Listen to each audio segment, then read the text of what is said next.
Hello, squirrel listeners. It's time for chapter 29 of Rilla of Ingleside, called Wounded and Missing.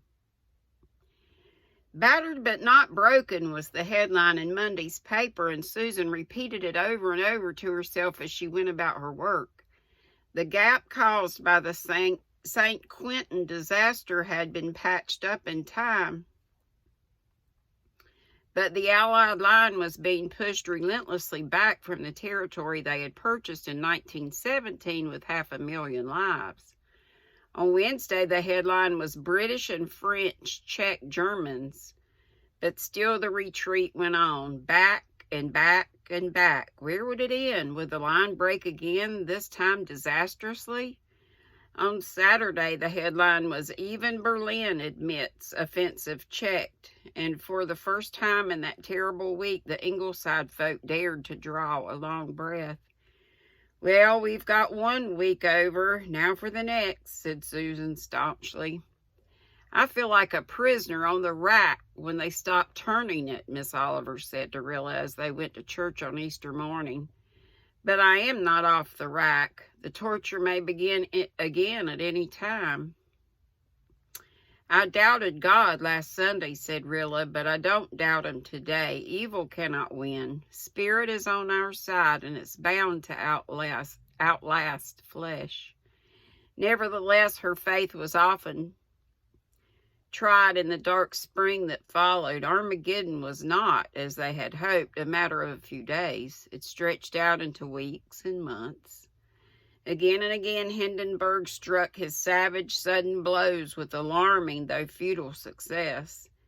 Again and again, the military critics declared the situation extremely perilous. Again and again, Cousin Sophia agreed with the military critics. If the Allies go back 3 miles more, the war is lost, she wailed. Is the British Navy anchored in those 3 miles? Demanded Susan scornfully. It is the opinion of a man who knows all about it, said Cousin Sophia solemnly. There is no such person, retorted Susan. As for the military critics, they do not know one blessed thing about it any more than you or I. They have been mistaken time out of number. Why do you always look on the dark side, Sophia Crawford? Because there ain't any bright side, Susan Baker. Oh, is there not? It is the 20th of April, and Hindy is not in Paris yet, although he said he would be there by April 1st. Is that not a bright spot, at least? It is my opinion that the Germans will be in Paris before very long, and more than that, Susan Baker, they will be in Canada.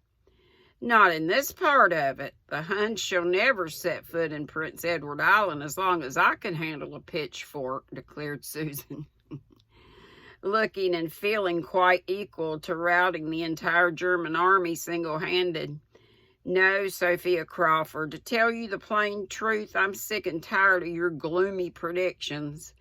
I do not deny that some mistakes have been made. The Germans would never have got back Passchendaele if the Canadians had been left there, and it was bad business trusting to those Portuguese at the Lys River, or Lys, L-Y-S.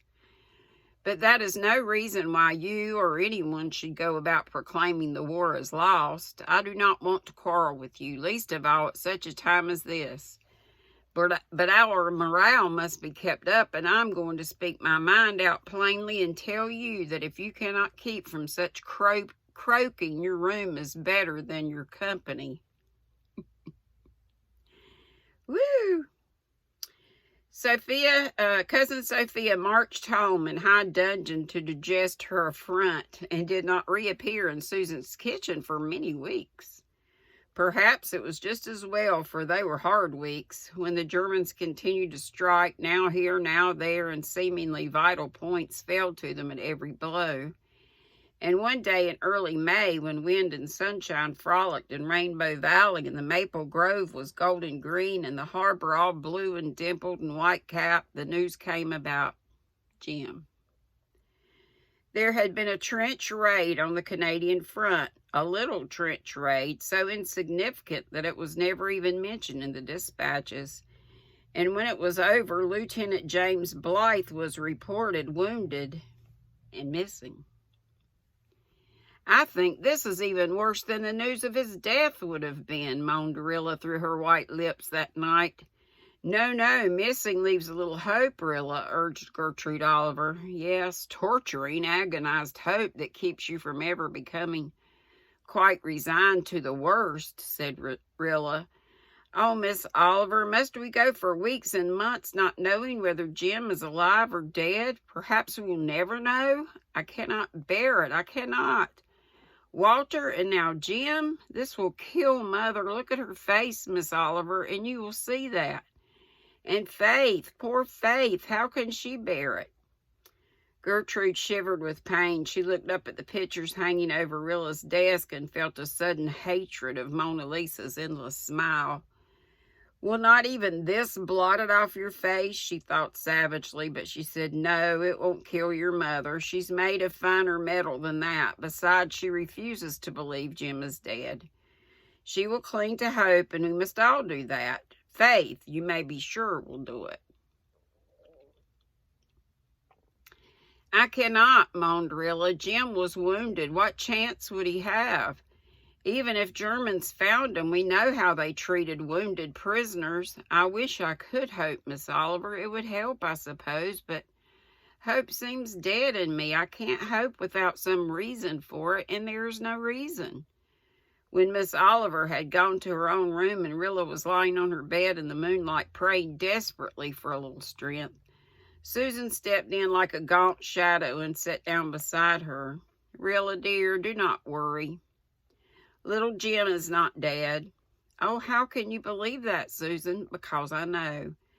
Listen you to me. When that word came this morning, the first thing I thought of was Dog Monday. And tonight, as soon as I got the supper dishes washed and the bread set, I went down to the station. There was Dog Monday waiting for the train, just as patient as usual. Now, Rilla, dear, that trench raid was 4 days ago, last Monday.